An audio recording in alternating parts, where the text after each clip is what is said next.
Hello दोस्तों, मैं सुधा पांडे अपने अवधि संगीत चैनल में आप लोगों का स्वागत करती हूँ। प्लीज़ मेरे चैनल को लाइक करिए, शेयर करिए, सब्सक्राइब करिए, कमेंट करके ज़रूर बताइए मेरा प्यारा सुहाग आप लोगों को कैसे लगा।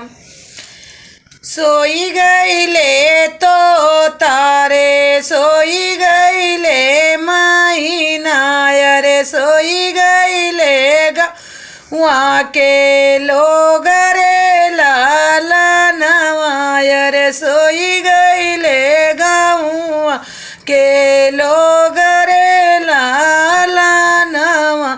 अरे ये कनाई सोई गईले बाबा मिसी रामा, बाबा मिसिर रामा जे करे द हे जावा के सोच रे लाला नवा, रे सोच रे लाला नवा। अरे सोई गईले तो तारे सोई गईले माइन, अरे सोई गईले गाँव के लोग रे लाल नवा। अरे ये कनाई सोई गईले पापा मिसिर रामा, पापा मिसिर रामा जे करे हे जावा कै सोच रे लाला नवा, रे सोच रे लाला नवा। रे ये कनाई सोई गईले पापा मिसिर रामा जे करे दये जवा कै सोच रे लाला नवा, रे सोच रे लाला। सोई गईले तो तारे सोई गईले माइन, अरे सोई गईले गाँव के लोग रे लालन।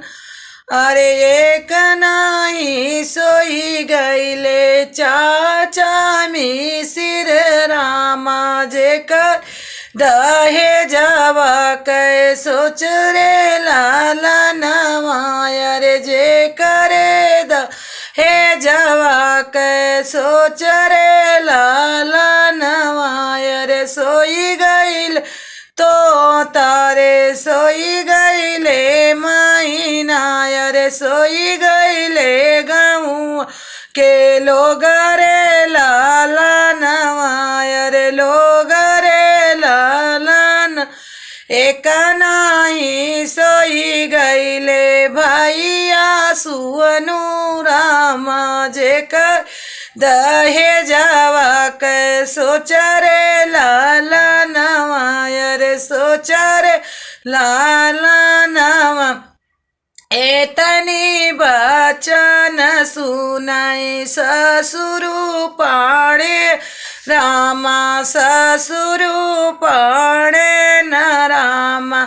जैसे नमी सिर तोहरे न धैरिया, रे तोर न धैरिया, रे वैसन हमारी पतोरे लानवा, रे वैसन हमारी पतोरे लाला